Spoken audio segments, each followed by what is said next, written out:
Students हम discuss करेंगे important news के बारे में। First news is regarding the foreign minister Jaishankar sir के विजिट के पर्सपेक्टिव से है।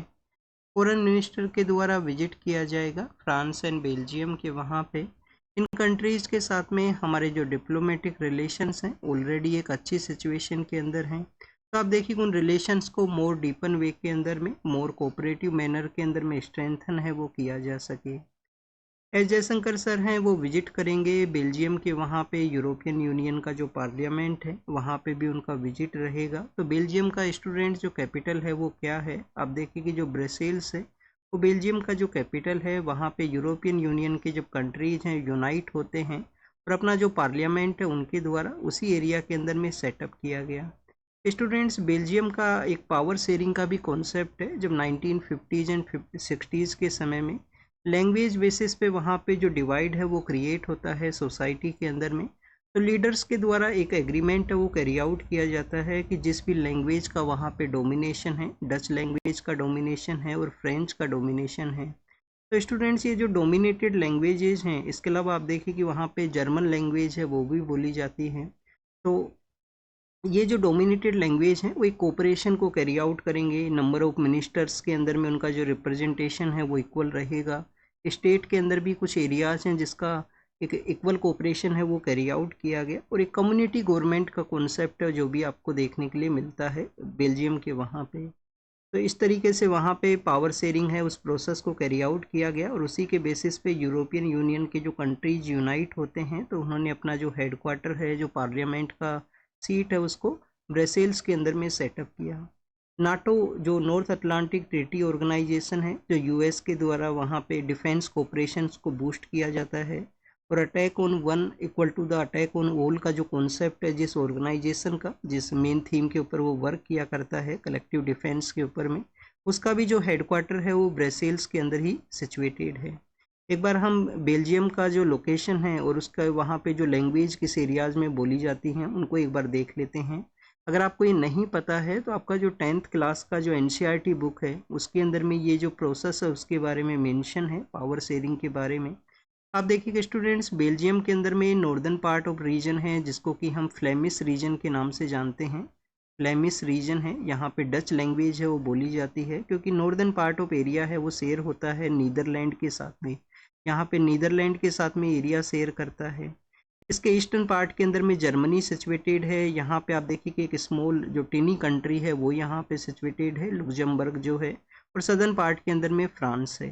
सदर्न पार्ट का जो रीजन है जहाँ पे फ्रांस जो फ्रेंच लैंग्वेज के पर्सन डोमिनेटेड हैं वहाँ पे वलोनिया रीजन उसको बोला करते हैं, वलोनिया वो रीजन है। तो इस तरीके से 2 रीजन्स के अंदर में ये डिवाइड है यहाँ पे बेल्जियम जो है। नेक्स्ट अगर हम बात करें स्टूडेंट्स इस विजिट के दौरान में उनके द्वारा फ्रांस के अंदर में एक जगह है, मर्सीले नाम का एक जगह है। जगह का नाम है स्टूडेंट्स मर्सीले। मर्सीली नाम का जो जगह है जो कि एक पोर्ट सिटी है। और आप देखिए कि India middle east Europe economic corridor जो हमारे कंट्री के द्वारा लॉन्च किया गया था G20 का जब मीटिंग इंडिया के अंदर में हुआ था, कि प्रेजेंट समय में जो रेड सी के थ्रू, सुएज कैनाल के थ्रू जो ट्रेड पास हुआ करता है उसको यहाँ पे उसका एक अल्टरनेटिव रूट है उसको यहाँ पे सेटअप किया जाएगा। तो कौन सा हमारा जो इनिशिएटिव था, India middle east Europe economic corridor. तो आप देखिए कि ये जो पोर्ट सिटी है वो भी यहाँ पे कनेक्ट होता उस प्रोजेक्ट के थ्रू में। बट उसी प्रोजेक्ट के अनाउंसमेंट के जस्ट कुछ दिनों के बाद में ही आपको गाजा स्ट्रिप का जो कन्फ्लिक्ट है वो स्टार्ट होता है। हमास के द्वारा इजराइल पे अटैक किया जाता है और इजराइल फिर आप देखिए कि काउंटर अटैक है उसको कैरी आउट करता है। और इजराइल का एक पोर्ट है हैप्पा नाम का जो पोर्ट, जो कि एक इम्पोर्टेंट पोर्ट है, उसी के थ्रू फिर मेडिटेरियन सी से यूरोप का जो कनेक्टिविटी है वो बूस्ट होता है। उसके अंदर में ग्रीस के जो पोर्ट है वो भी उसका पार्ट है। इटली का जो पोर्ट है वो भी इस India middle east Europe economic corridor है उसका पार्ट था। तो मर्सीली नाम का जो जगह है, मर्सीले नाम का जगह है, वहाँ पे मेडिटेरियन और रायसेना का जो डायलॉग प्रोसेस है वो कंडक्ट होगा और उसके अंदर भी इनका पार्टिसिपेशन है वो रहेगा फॉरेन मिनिस्टर का। रायसेना डायलॉग तो आपने सुना होगा, हमारा जो ऑब्जर्वर रिसर्च फाउंडेशन है वो उस डायलॉग को कैरी आउट करता है। तो स्टूडेंट्स मेडिटेरियन कंट्रीज़ के साथ में हमारा जो कोऑपरेशन है वो कैरी आउट हो सके, इस वजह से मेडिटेरियन और रायसेना डायलॉग है वो इस एरिया के अंदर में कंडक्ट किया जाएगा। कुछ दिनों पहले हमने रीड किया था कि हमारी कंट्री का जो टारगेट है फ्री ट्रेड एग्रीमेंट जो है, जो यूरोपियन यूनियन के जो कंट्रीज हैं उनके साथ में हमको कैरी आउट करना है। तो एंड ऑफ द ईयर तक वो जो यहाँ पे जो डिस्कशन है वो कंक्लूड फेज के अंदर में एग्जिस्टेंस में आएगा फ्री ट्रेड एग्रीमेंट के रिगार्डिंग में। आपको यहाँ पे कुछ बेसिक इन्फॉर्मेशन ये भी पता होना चाहिए, ये आपका होमवर्क है, और अगर आपको नहीं पता है तो गूगल करके अच्छे से इसको पता करना। कौन कौन से ऐसे कंट्री हैं जो यूरोपियन यूनियन का पार्ट नहीं है। एक यूरोपियन फ्री ट्रेड एसोसिएशन भी है, यूरोपियन फ्री ट्रेड एसोसिएशन भी है, जिसमें कंट्रीज के साथ में इंडिया ने एग्रीमेंट को कैरी आउट किया था। उन कंट्रीज में इंडिया के अंदर में जॉब एम्प्लॉयमेंट के बारे में भी कहा कि इतना हम जॉब हैं वो प्रोवाइड करेंगे। तो यूरोपियन फ्री ट्रेड एसोसिएशन के जो 4 कंट्रीज हैं वो कौन कौन से हैं, ये आपको कमेंट सेक्शन के अंदर बताना है, ये आपका होमवर्क है। नेक्स्ट अगर हम बात करें स्टूडेंट्स, इसी दौरान में हमारे जो पीएम सर हैं, जब ऑपरेशन सिंदूर हमारा लॉन्च हुआ था उस दौरान में पीएम सर का एक जो डिप्लोमेटिक विजिट था जो कि शेड्यूल था, कहाँ पे, नॉर्डिक जो कंट्रीज हैं। नॉर्डिक कंट्रीज कौन कौन से हैं, फिनलैंड है, आइसलैंड है, नॉर्वे है, डेनमार्क है और स्वीडन है। पॉइंट्स के नाम से आप इनको याद रख सकते हो। आर्कटिक काउंसिल में भी हम इनको याद करते हैं क्योंकि 3 जो कंट्री हैं, रसिया, कनाडा और यूएस के अलावा ये जो अदर कंट्रीज हैं जो आर्कटिक काउंसिल का पार्ट हैं, फिनलैंड, आइसलैंड, नॉर्वे, डेनमार्क और स्वीडन। और आप देखिए कि इन कंट्रीज के अंदर में जो ग्रीनलैंड जो था वो अभी न्यूज़ में था। ग्रीनलैंड एक इंडिपेंडेंट कंट्री नहीं है, इनमें से ही किसी कंट्री का पार्ट है। ये आपको पता करना है किसका वो पार्ट है, किसका वहाँ पे सम काइंड ऑफ कंट्रोल है वो हुआ करता है ग्रीनलैंड के अंदर में। तो ये बेसिकली विजिट के पर्सपेक्टिव से हमने डिस्कस किया। तो हमारे पीएम सर नॉर्डिक कंट्रीज के लिए जाने वाले थे। ऑपरेशन सिंदूर या सिक्योरिटी का जो इमरजेंसी सिचुएशन क्रिएट हुआ तो उस दौरान में उनको बेसिकली वहाँ पे विजिट के लिए नहीं गए, तो आने वाले समय के लिए वहाँ पे भी विजिट के लिए जाएंगे। जब पहलगाम का टेरर अटैक होता है तो पीएम सर सऊदी अरेबिया के अंदर में थे, वहाँ से उनके द्वारा बिटवीन द जो मीटिंग है, बिटवीन द विजिट है, उससे ही वापस से उनको आना पड़ा था। G7 के बारे में भी मेंशन किया गया है। G7 के लिए जो इनवाइट किया गया है हमारी कंट्री को, तो हमारे जो पीएम सर हैं वो वहाँ पे G7 की विजिट के लिए भी जाएंगे। जो टॉप 7 कंट्रीज हैं, टॉप 7 जो इकोनॉमीज हैं, वो अपना एक डिस्कशन को कैरी आउट करते हैं और कुछ कंट्रीज को वो इन्वाइट हैं वो भी किया करते हैं। 1973 के समय ये सेटअप होता है, 75 में फर्स्ट मीटिंग है वो कंडक्ट होता है G7 का। कंट्रीज ऑलरेडी हम डिस्कस कर चुके हैं, फ्रांस भी G7 का जो पार्ट है वो यहाँ पे है। मणिपुर के बारे में है, मणिपुर कंटिन्यूस वायलेंस की वजह से न्यूज़ में है। कुछ पीस का इस्टेब्लिशमेंट वहाँ पे हुआ था, बट आप देखिए कि फिर से वहाँ पे वायलेंस है वो देखने के लिए मिला है। मैती नाम का जो कम्युनिटी है, मैती नाम का जो ग्रुप है, उनका एक यहाँ पे आर्म्ड ग्रुप है जिसको कि आर्मा बाई तेंगोल के नाम से जानते हैं, जो आप देखिए कि प्रीवियस कुछ ईयर्स के अंदर में ही उसका इस्टेब्लिशमेंट में आया है। तो आप देखिए कि ऑर्गेनाइजेशन का नाम क्या है, अरमा बाई तेंगोल है, अरमा बाई तेंगोल है। ये जो ऑर्गेनाइजेशन है इसके एक पर्सन है, उनको अरेस्ट किया गया है, उनको पुलिस अथॉरिटीज़ के द्वारा अरेस्ट कर लिया गया है। वायलेंस वहाँ पे देखने के लिए मिला। इंटरनेट सर्विस है उसको कुछ दिनों के लिए बैन कर दिया गया है, ये भी न्यूज़ के अंदर में था। और अपोजिशन का जो पॉलिटिकल पार्टी है उनके द्वारा कहा गया प्रेसिडेंट रूल के भी इस्टेब्लिशमेंट के बाद में वहाँ पे पीस का जो इस्टेब्लिशमेंट है वो नहीं हो सका है। अब देखिए कि जो एथनिक कम्युनिटीज़ हैं वो कंटिन्यूस एक दूसरे को हेट यहाँ पे कैरी आउट करते हैं, उन पर्सनस को यहाँ पे आप देखिए कि जो एक दूसरे के अगेंस्ट में आपको सोसाइटी में जो डिवाइड है, हेट है, वो आपको देखने के लिए मिलेगा। एक तरफ जो वैली का जो एरिया है जहाँ पे मैती कम्युनिटी का डोमिनेशन है, और जो हिल का जो एरिया है वहाँ पे कुकी एंड जो कम्युनिटीज़ हैं उनका डोमिनेशन है। मोर जो पॉपुलेशन है मणिपुर का, जो 60% के आसपास पॉपुलेशन है, वो मैतीज के डोमिनेटेड एरिया के अंदर में, वैली के एरिया के अंदर में रहा करती है। स्टूडेंट्स, हमारे जो हिमालयन सिस्टम है, जो यंग फोल्ड माउंटेन्स हैं, वो आप देखिए कि one of the fragile situation के अंदर में है। फ्रेजाइल है, वहाँ पे अर्थक्वेक कंटिन्यूस देखने के लिए मिलता है। अर्थक्वेक के अलावा आप देखिए कि लैंडस्लाइड का जो इंसिडेंट जो recently northern part of Sikkim के अंदर में हुआ है, अभी सिक्किम इंडिया के अंदर में जो इंक्लूड हुआ उसके भी 50 ईयर्स कंप्लीट हुए थे। तो ये जो लैंडस्लाइड के इंसिडेंट के अंदर में कुछ जो डिफेंस पर्सनल्स हैं वो मिसिंग हैं, जो इम्पैक्ट हुआ है उसके बारे में मेंशन किया गया। तीस्ता रिवर के अंदर भी कुछ लोगों का जो फ्लो हो गए थे, उसमें बह गए थे, उसके बारे में भी कुछ दिनों पहले हमने न्यूज़ में रीड किया था। तीस्ता रिवर कौन कौन से स्टेट से पास किया करता है? आप देखिए कि सिक्किम के अलावा वेस्ट बंगाल नाम का जो स्टेट है वहाँ से तीस्ता रिवर है वो पास करता है। लैंडस्लाइड के बारे में ऑलरेडी आपको पता होना चाहिए। हमारे हिमालयन जो माउंटेन रेंज है वो आप देखिए कि आर्क का सिचुएशन के अंदर में तो है वो बेसिकली यहाँ पे, बट जो हिमालयन माउंटेन रेंज है वो फ्रेजाइल भी हैं। लैंडस्लाइड वहाँ पे देखने के लिए मिलता है। लैंड का सब्सिडेंस का सिचुएशन भी देखने के लिए मिलता है, जो हमने जोशीमठ में रीड किया है उत्तराखंड के अंदर में 2 ईयर बिफोर। और यहाँ पे नए जो प्रोजेक्ट्स हैं, नया जो टनल बनाना, ड्रिलिंग करना, उसके भी कुछ इम्पैक्ट हैं, सिस्मिक इम्पैक्ट हो सकता है उसका भी। तो काफ़ी कुछ ऐसे इंसिडेंट्स हैं जिनको कि समय पे एनालाइज करने का ज़रूरत है, असेसमेंट को कैरी आउट करने का ज़रूरत है। लैंडस्लाइड प्रोन एरिया कौन से हैं? हिमालयन माउंटेन रेंज है वो प्रोन एरिया है। हमारे वेस्टर्न घाट है वहाँ पे भी काफ़ी बार आपको लास्ट ईयर आप देखिए कि वायनाड के अंदर में, केरल का जो वायनाड है वहाँ पे हुआ था लैंडस्लाइड का इंसिडेंट। हिमालयस के बारे में अगर हम यहाँ पे एक और डिफरेंस को रीड करें, हिमालयाज़ के बारे में अगर आप रीड करते हो तो आपको क्या एक और इन्फॉर्मेशन यहाँ पे पता होना चाहिए। रीजन बेसिस पे भी हम डिवाइड करते हैं हिमालयन जो हमारा माउंटेन रेंज है उनको। आप देखिए कि आप यहाँ पे डिवाइड कर दिए कि ग्रेटर हिमालयाज, मिडिल हिमालयाज और जो हमारा डेट शिवालिक का जो रेंज है, बट हम यहाँ पे रीजन बेसिस पे भी डिवाइड करते हैं। जैसे कि आप देखिए कि इंडस जो रिवर है, इंडस रिवर से लेकर सतलुज नाम का जो नदी है, सतलुज नाम का जो नदी है, इन हिमालयाज को हम कश्मीर हिमालयाज के नाम से जानते हैं। कश्मीर हिमालयाज भी बोला करते हैं इनको, हिमाचल हिमालयाज है वो भी बोला करते हैं।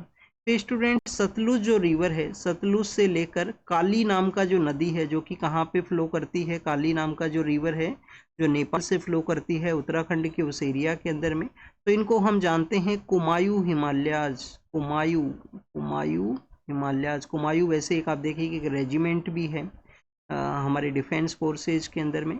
उत्तराखंड को आप जब रीड करते हो तो एक जो रीजन है, वेस्टर्न पार्ट रीजन है वो गढ़वाल है, ईस्टर्न पार्ट रीजन है वो कुमायूं है, कुमायूं का रीजन है वो। तो स्टूडेंट, सतलुज एंड काली है। फिर काली के बाद में आप देखिए कि काली से लेकर तीस्ता रिवर का जो जगह है, तीस्ता रिवर का जो जगह है, जिसको कि हम यहाँ पे सिक्किम हिमालयाज के नाम से भी जानते हैं, इनको सिक्किम हिमालयाज बोला करते हैं, काली से लेकर तीस्ता तक।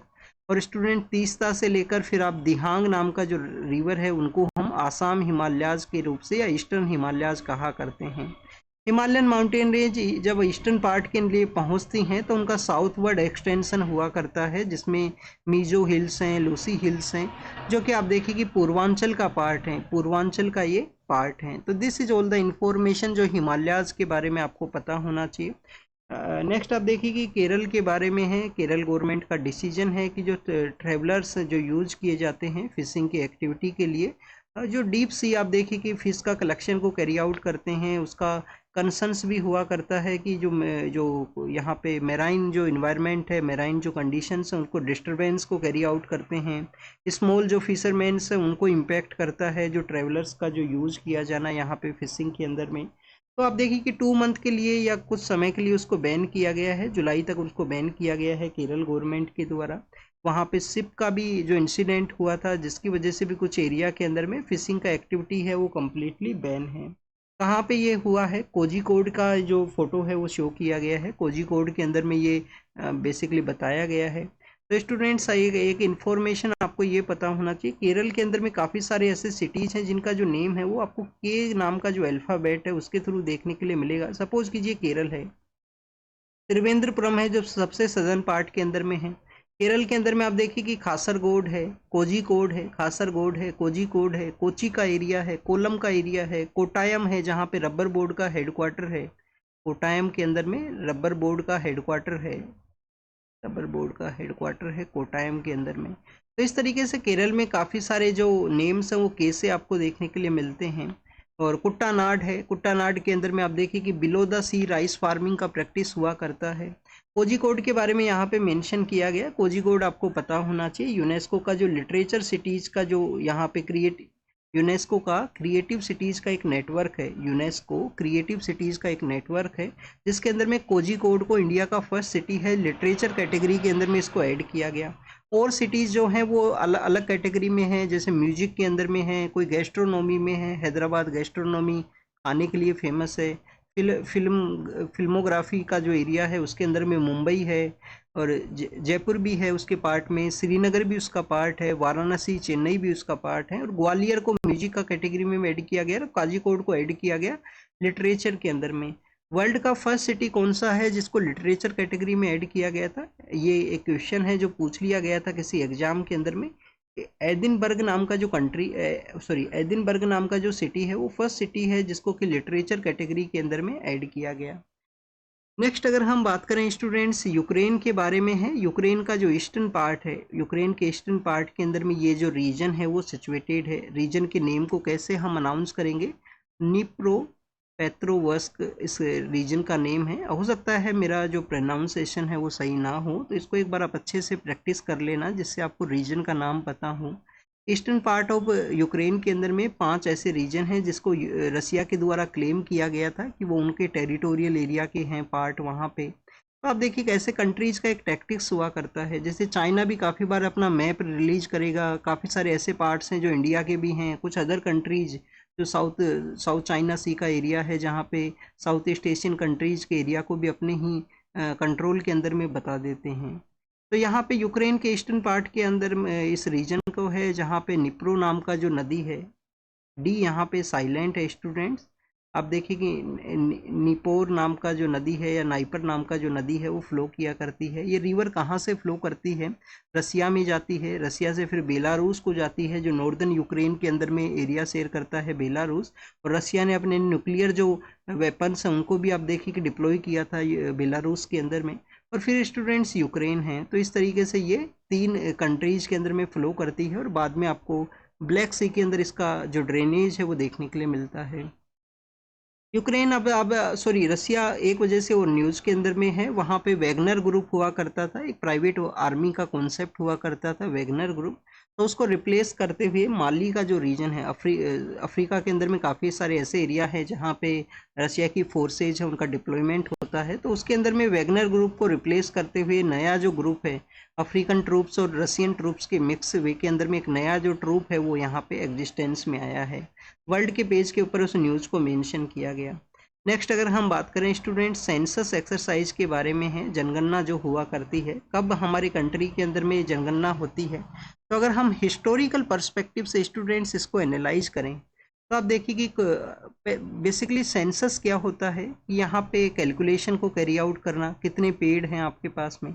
सेंसस सिर्फ ह्यूमन बींग्स का ही नहीं होता है, हमारे यहाँ पे टाइगर का हम एस्टिमेशन कैरी आउट करते हैं, हम यहाँ पे एलिफेंट्स का एस्टिमेशन है उसको कैरी आउट करते हैं, लोयंस का एस्टिमेशन हम कैरी आउट करते हैं। तो स्टूडेंट्स एनिमल्स का भी आप देखिए कि कैलकुलेशन होता है, ट्रीज का भी कैलकुलेशन हुआ करता है जिसमें आप जो टोटल एरिया है उसको मेजर करते हो, फॉरेस्ट सर्वे का जो रिपोर्ट आता है। तो सेंसस एक एक्सरसाइज है जिसके अंदर में डाटाज को कलेक्शन किया जाता है कि कितने जो ह्यूमन बींग्स हैं वो प्रेजेंट हैं हमारी कंट्री के अंदर में, और डिफरेंट ऐसे क्वेश्चंस हैं जिसके ऊपर में ह्यूमन बींग्स का जो क्वालिफिकेशन है, उनका क्या एज है, किस सेक्शन से बिलोंग करते हैं, कौन सा उनका लिटरेसी रेट है, उन सब का भी जो डाटा है वो यहाँ पे साथ साथ कलेक्शन हुआ करता है। क्या एंशिएंट समय में, मेडिवल के समय में कोई सेंसस का एक्सरसाइज हुआ करता था? Yes students, there was a Kautilya नाम के जो पर्सन है उनका बुक है अर्थशास्त्रा के अंदर में बताया गया है कि सेंसस एक्सरसाइज है वो एग्जिस्ट हुआ करता था, लिटिल बिट कैरी आउट करते थे हर एक किंगडम के अंदर में। कोई स्टेबल अगर किंगडम सेटअप होता है कुछ समय के लिए तो वो यहाँ पे एक्सरसाइज को कैरी आउट करेगा। अगर आप देखें कि थोड़े समय के लिए कोई किंगडम आता है तो उस समय तो वो बेसिकली जो राजा है, जो भी पर्सन पावर में होता था, उसका मेनली वर्क हुआ करता था अपने टेरिटोरियल एरिया को डिफेंड कर सके, तो बाहर से जो इन्वेडर्स हैं उनसे प्रोटेक्ट कर सके, एनिमी को किसी तरीके से वो एलिमिनेट कर सके। तो ये जो एक्सरसाइज जो हुआ करती हैं, आर्किटेक्चर का डेवलपमेंट, एक्सरसाइज का डेवलपमेंट, कल्चर का डेवलपमेंट, ये सब आपको एक स्टेबल किंगडम के दौरान में देखने के लिए मिलेगा। मुगल एरा का वो समय है जब आप देखें कि काफ़ी लंबे समय तक एक स्टेबल पीरियड आता है। तो मुगल एरा के समय में डेट जो अकबर का एक बुक है एन ई अकबरी, उस बुक के अंदर भी बेसिकली सेंसस एक्सरसाइज है उसके बारे में मेंशन है। इंडिया के अंदर में सिंक्रोनाइज बेसिस के ऊपर में कब कंडक्ट होता है फर्स्ट टाइम? 1881 के समय में। नॉन सिंक्रोनाइज है वो 1871 में हुआ था स्टूडेंट। सिंक्रोनियस वे के अंदर में जो सेंसस एक्सरसाइज है 1881 के अंदर में हुआ, और उसके बाद में एवरी 10 ईयर के ऊपर ये एक्सरसाइज आपको देखने के लिए मिलेगा 2011 तक। आफ्टर द इंडिपेंडेंस भी एवरी 10 ईयर के अंदर में ये कंडक्ट हुआ। 1931 और लास्ट समय है जब यहाँ पे कास्ट के जो डाटाज हैं उनको कलेक्ट किया गया था कॉलोनियल एरा के समय में, और ये जो डाटाज हैं वो अब 2026 के समय जब कंडक्ट होगा तो उस समय में भी उनको कलेक्ट किया जाएगा, पब्लिक को जो प्रेजेंट है वो भी किया जाएगा। फर्स्ट हमारे जो सेंसस कमिश्नर कौन हुआ करते थे वो आप देखिए कि ऑलरेडी हम रीड कर चुके हैं, WC लोडेन नाम के जो पर्सन है वो फर्स्ट सेंसस कमिश्नर थे। इंडिपेंडेंस के बाद में सेंसस नाम का जो एक्सरसाइज है वो कौन सा लिस्ट में आया, यूनियन लिस्ट के अंदर में इसको सेटअप किया गया। यूनियन गवर्नमेंट अपना जो सेंसस एक्सरसाइज है वो कंडक्ट करता है, मिनिस्ट्री ऑफ होम अफेयर्स के अंदर में रजिस्ट्रार जनरल ऑफ इंडिया है। 10 ईयर के बेसिस पे कंडक्ट हुआ था। 1971 के समय में 2 फेज के अंदर में ये कंडक्ट होता है। तो ये कुछ बेसिक इन्फॉर्मेशन था सेंसस के बारे में। बेनिफिट क्या करेगा, नंबर ऑफ यहाँ पे जो पर्सन्स का पता लगेगा, बेनिफिशरीज का आइडेंटिफिकेशन हो सकेगा, डाटाज का कलेक्शन रहेगा, कंट्री का जो सोशियो इकोनॉमिक सिचुएशन है उसके बारे में भी यहाँ पे जो जानकारी है वो एग्जिस्टेंस में आएगा। नेक्स्ट अगर और डिजिटलाइज वे के अंदर में सेंसस एक्सरसाइज कंडक्ट होगा, ये भी आपको पता होना चाहिए। सेंसस एक्ट है वो 1948 का है। नेक्स्ट अगर हम बात करें हमारे गवर्नमेंट के द्वारा इलेक्ट्रिकल व्हीकल्स के मैन्युफैक्चरिंग के रिगार्डिंग में, लोकलाइज उसका मैन्युफैक्चरिंग हो, कौन सा मिनिस्ट्री है जो इलेक्ट्रिकल व्हीकल्स का मैन्युफैक्चरिंग को डील करता है, तो students ministry of heavy industry, ministry of heavy industry. Fame scheme के बारे में आपने रीड किया होगा। आप देख फास्टर एडोप्शन ऑफ जो हमारा फास्टर फेम स्कीम जो इलेक्ट्रिकल व्हीकल्स के अडोप्शन के बारे में था, इंडिया के अंदर में इलेक्ट्रिकल व्हीकल्स आ सकें, वो भी इसी मिनिस्ट्री के अंडर में है, मिनिस्ट्री ऑफ हैवी इंडस्ट्री के अंडर में। तो गवर्नमेंट ने क्या किया, गवर्नमेंट ने यहाँ पे इंडिया के अंदर में मैन्युफैक्चरिंग बूस्ट हो सके, और जिससे कि हम बाहर से जब प्रोडक्ट को लेके आते हैं, कोई भी वहाँ पे इलेक्ट्रिकल व्हीकल को लेके आते हैं, तो उसके ऊपर में जो हम कस्टम ड्यूटी पे करते हैं उसको रिड्यूस किया जा सके। जो इंपोर्ट ड्यूटी है वो 70 से लेकर 100% अभी हम पे किया करते हैं, उसको रिड्यूस करते हुए 15% किया गया। इंडिया के अंदर में जो लोकलाइज मैन्युफैक्चरिंग बूस्ट हो सके। आप देखिए कि गवर्नमेंट को काफ़ी कुछ इन्वेस्टमेंट का ज़रूरत है, यहाँ पे 4000 के आसपास करोड़ रुपए हैं वो बताए गए हैं जो इन्वेस्टमेंट करना होगा, उसी के बाद में मैन्युफैक्चरिंग बूस्ट हो सकेगा। इंटरनेशनल जो एनर्जी एजेंसी है, कहाँ पे हेडक्वार्टर है इसका, फ्रांस पेरिस के अंदर में इसका हेडक्वार्टर है। तो उस आप देखिए उनके द्वारा भी कहा गया है कि ये बेसिकली जो प्रोसेस है वो बेटर सिचुएशन के अंदर में रहेगा, इंडिया को जो आने वाले समय के अंदर में इस तरीके के जो व्हीकल्स हैं उनका ज़रूरत भी रहेगा अपना जो एमिशन को रिड्यूस करने के रिगार्डिंग में। तो उसी के पर्सपेक्टिव से मेंशन है, एग्जाम के रिगार्डिंग में काफ़ी कुछ डाटाज का बताया गया है, वो आपको नहीं पता होना चाहिए। इतना डाटाज आप लंबे समय तक याद नहीं रख पाओगे स्टूडेंट्स। तो कुछ बेसिक याद रखना कि कस्टम ड्यूटी है जो यहाँ पे उसको रिड्यूस करने में ये हेल्प करेगा, इन्वेस्टमेंट को बूस्ट करने का ज़रूरत है, एमिशन को रिड्यूस कर देगा, इलेक्ट्रिकल व्हीकल्स जो हैं वो मोर यहाँ पे यूज़ के अंदर में आएंगे। स्टूडेंट्स इंडिया का आप देखिए जो कंप्लीट जो पब्लिक है, लार्जर लेवल के ऊपर जो पब्लिक का इंगेजमेंट है वो एग्रीकल्चर सेक्टर में देखने के लिए मिलता है। यहाँ पे आपका एक मेंस का भी क्वेश्चन पूछा जा सकता है। हमारी जो वुमेन है, हमारा जो कंट्री के अंदर में वुमेन्स हैं, उनका मोर आप देखिए कि एग्रीकल्चर के अंदर में प्रैक्टिस है। ऐसे एरिया जहाँ से मेल माइग्रेट करते हैं इकोनॉमी के रिगार्डिंग में बेटर इकोनॉमिक कंडीशंस के लिए सिटीज़ के अंदर में, तो आप देखिए उन एरियाज़ के अंदर में वुमेन्स हैं जो अपना हाउस होल्ड का या एग्रीकल्चर का प्रैक्टिस है उसको कैरी आउट करते हैं। तो फेमिनाइजेशन ऑफ इंडियन एग्रीकल्चर है इस प्रैक्टिस के अंदर में। क्या हमें उस तरीके का बेटर जो मशीन्स का रिक्वायरमेंट नहीं है, क्या हमें उस तरीके का मशीन्स नहीं चाहिए जिससे कि वुमेन्स का इजीली वे के अंदर में एग्रीकल्चर में जो प्रैक्टिस है वो कैरी आउट हो सके। तो ये भी काफ़ी बार जो टॉपिक है वो डिस्कशन का पार्ट रहा करता है। यहाँ पे जो डिस्कशन किया गया है वो हमारे एग्रीकल्चर मिनिस्टर के द्वारा है, यूनियन एग्रीकल्चर मिनिस्टर का, कि इंडिया के जो फार्मर्स का जो राइट्स हैं उनको प्रोटेक्ट किया जाएगा। यूएस के साथ में जो भी यहाँ पे डिस्कशन रहेगा एग्रीकल्चर एग्रीमेंट्स के बारे में, यूएस के जो जो कुछ अथॉरिटी से रिलेटेड जो लीडर्स हैं वो इंडिया के लिए आए थे, तो उस दौरान में आप देखिए कि फार्मर्स का जो प्रोटेस्ट है वो देखने के लिए मिला था। फार्मर्स अपना प्रोटेस्ट को कैरी आउट है वो किए थे। फार्मर्स का यही है कि उनको किसी भी तरीके से डिस्क्रिमिनेट ना फील करना पड़े, उनका जो प्रोडक्ट है वो सेल हो सके, मार्केट के अंदर में उसको जो प्राइस है वो मिल सके। इंडिया आप देखिए कि स्टूडेंट्स जो ईस्ट एशियन कंट्रीज हैं उसके साथ में जो अदर कंट्रीज भी हैं उनका एक आरसीईपी का कॉन्सेप्ट था, रीजनल कम्प्रीहेंसिव जो इकोनॉमिक यहाँ पे एक कॉन्सेप्ट था। इंडिया ने उससे भी अपना जो आउट कॉन्सेप्ट है वो कैरी आउट किया था इस फ्री ट्रेड एग्रीमेंट से। उसके बिहाइंड में भी रीजन यही था कि इंडिया का जो एग्रीकल्चर मार्केट है उसके अंदर में कोई यहाँ पे प्रोडक्ट ना, कोई रेस्ट्रिक्शन ना हो। फ्री ट्रेड एग्रीमेंट के अंदर में जो डेयरी का जो सेक्टर है, डेयरी सेक्टर जो भी एग्रीकल्चर के ऊपर ही इंटरलिंकेड है, तो आप देखिए उसके ऊपर भी कोई इम्पैक्ट ना हो, क्योंकि फ्री ट्रेड एग्रीमेंट के थ्रू न्यूजीलैंड जो कि डेयरी के अंदर में काफ़ी ज़्यादा डोमिनेट करता है डेयरी सेक्टर के अंदर में, तो न्यूजीलैंड का इस आरसीईपी के पार्ट होने की वजह से इंडिया ने अपने आप को ओप्ट आउट किया कि हम इसका जो पार्ट है वो नहीं रहेंगे। ये 2019 का डिस्कशन है। नेक्स्ट अगर हम बात करें स्टूडेंट्स, ये यूएस के बारे में था। इंडिया का अगर हम जो एग्रीकल्चर एक्सपोर्ट के बारे में डिस्कस करें तो $2.22 बिलियन का हमारा एग्रीकल्चर एक्सपोर्ट है। हमारा जो यूएस का जो इंडिया के अंदर में एक्सपोर्ट है वो इतना है। इंडिया का जो एग्रीकल्चर एक्सपोर्ट है यूएस को वो 5.75 है। हम काफ़ी सारे एग्रीकल्चर प्रोडक्ट्स हैं वो सेंड करते हैं। बासमती राइस उसके अंदर में डोमिनेटेड कमोडिटी हैं जो कि हम सेंड करते हैं यूएस के वहाँ पे। और समय के साथ में इसको बूस्ट किया जाए, एग्रीकल्चर जो यूनियंस हैं, एग्रीकल्चर जो लीडर्स हैं उनके साथ में डिस्कशन यहाँ पे हो सके। इंडिया और मंगोलिया के बारे में है। आप देखिए कि मंगोलिया कहाँ पे सिचुएटेड है, फर्स्ट ऑफ ऑल आपको ये पता होना चाहिए। न्यूज़ क्या है? न्यूज़ है जॉइंट मिलिट्री एक्सरसाइज कंडक्ट होगा, इंटरऑपरेबिलिटी है उसको कैरी आउट किया जाएगा। मिलिट्री एक्सरसाइज कौन सा कंडक्ट होता है मंगोलिया के साथ में? हमारा नोमेडिक एलिफेंट नाम का एक एक्सरसाइज है वो कंडक्ट होता है। एग्जाम के पर्पज से क्या इंपॉर्टेंट है, मंगोलिया का लोकेशन आपको पता होना चाहिए। सपोज कीजिए स्टूडेंट्स ये मंगोलिया है, नॉर्दर्न पार्ट के अंदर में कौन सा कंट्री है? नॉर्दर्न पार्ट के अंदर में स्टूडेंट्स रसिया है, और सदर्न पार्ट के अंदर में चाइना है। सदर्न पार्ट में चाइना है, नॉर्दर्न पार्ट में रसिया है, यहाँ पे मंगोलिया है। कौन सा एक्सरसाइज है? नोमेडिक एलिफेंट है। वेस्टर्न पार्ट ऑफ मंगोलिया के अंदर में आप देखिए कि अल्ताई नाम का जो माउंटेन रेंज है, अल्ताई नाम का जो माउंटेन रेंज है वो हुआ करती हैं वेस्टर्न पार्ट के अंदर में। ये जो सदर्न ईस्टर्न पार्ट है, जो लिटिल बिट सदर्न पार्ट है, यहाँ पे गोबी डेजर्ट है वो प्रेजेंट्स है। और स्टूडेंट्स एनवायरमेंटल कंडीशंस काफ़ी ज़्यादा हार्श हैं मंगोलिया का, इस वजह से एग्रीकल्चर प्रोडक्टिविटी है वो किसी थोड़े बहुत रीजन के अंदर में आपको देखने के लिए मिलेगा। लैंडलॉक भी कंट्री है, आप देखिए कि लैंडलॉक है तो नियर बाई नाइबर कंट्रीज़ के ऊपर में काफ़ी कुछ उसका डिपेंड है।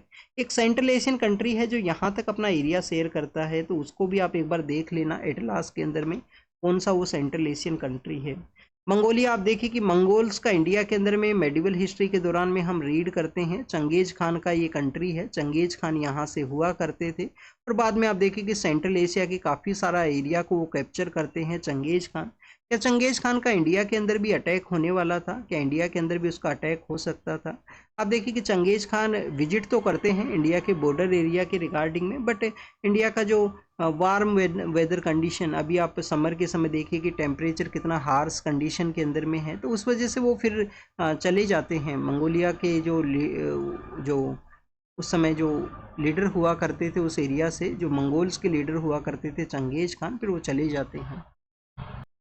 चंगेज खान जब इंडिया के लिए आने वाले थे तो किस समय में आने वाले थे? कौन हमारे यहाँ पे रूलर हुआ करता था? आप देखिए कि स्लेव डायनेस्टी है वो आ चुका था। स्लेव डायनेस्टी के जो सेकंड रूलर है, जो यहाँ पे कुतुबुद्दीन ऐबक के बाद में उनके जो दामाद पावर में आते हैं, वैसे कुछ समय के लिए उनके सन भी आते हैं, बट वो इफ़ेक्टिव रूलर नहीं थे। उनको रिमूव करते हुए जो टॉप जो चहलगामी सिस्टम है जो इनवाइट करता है इल्तुतमिश को, इल्तुतमिश पावर के अंदर में हुआ करते थे चंगेज खान के अटैक के दौरान में, और वो जिसका पीछा कर रहे थे, जो इंडस रिवर के वहाँ तक आते हैं, तो वो जिसका पीछा कर रहे थे उसको इल्तुतमिश वो अपने एरिया के अंदर में एंट्री है वो नहीं देते हैं।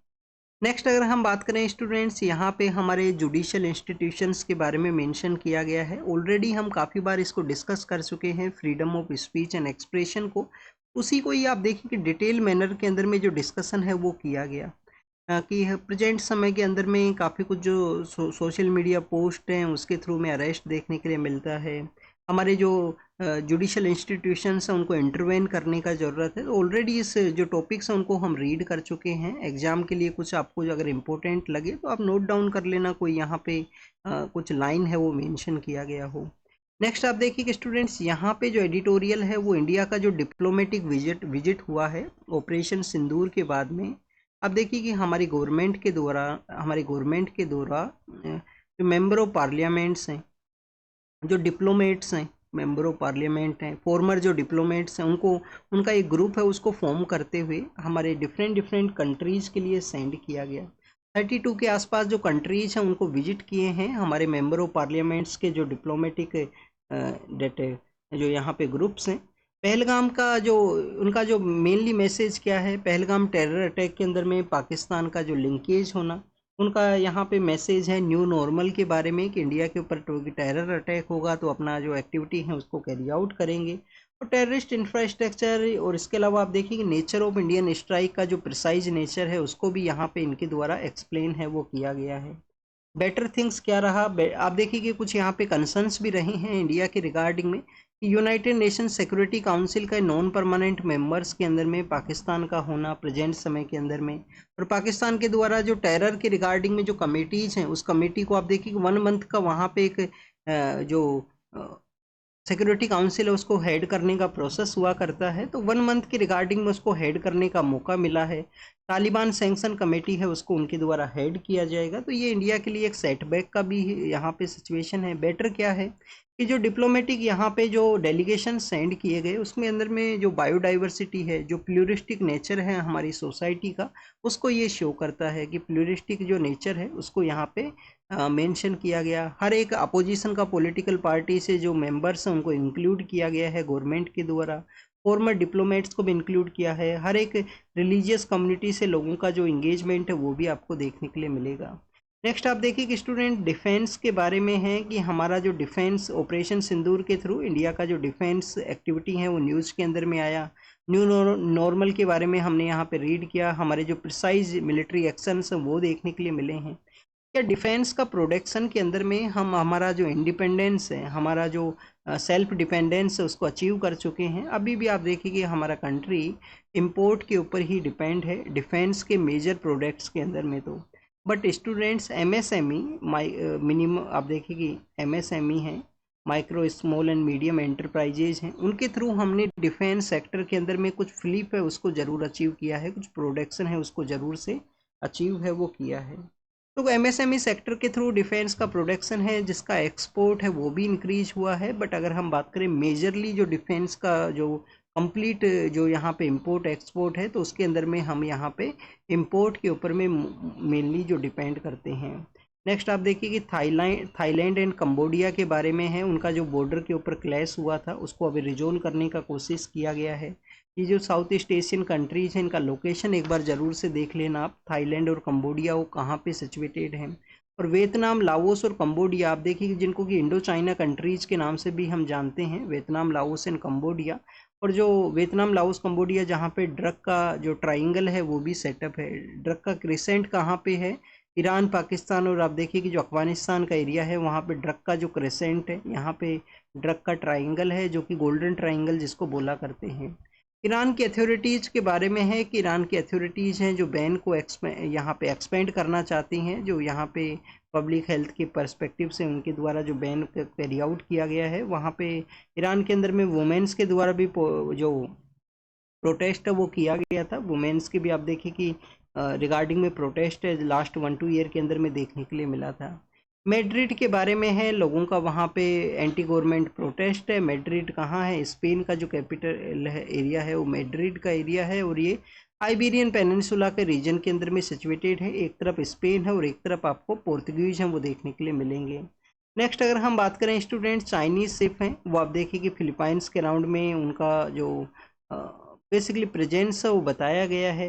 ट्रम्प के द्वारा मिलिट्री फोर्स है वो लॉस एंजल्स के अंदर में प्रोटेस्ट के दौरान में सेंड किया गया। इसके अलावा स्टूडेंट्स गाजा का एरिया के अंदर में अटैक हुआ है जिसके अंदर में कुछ लोगों का डेथ हुआ है।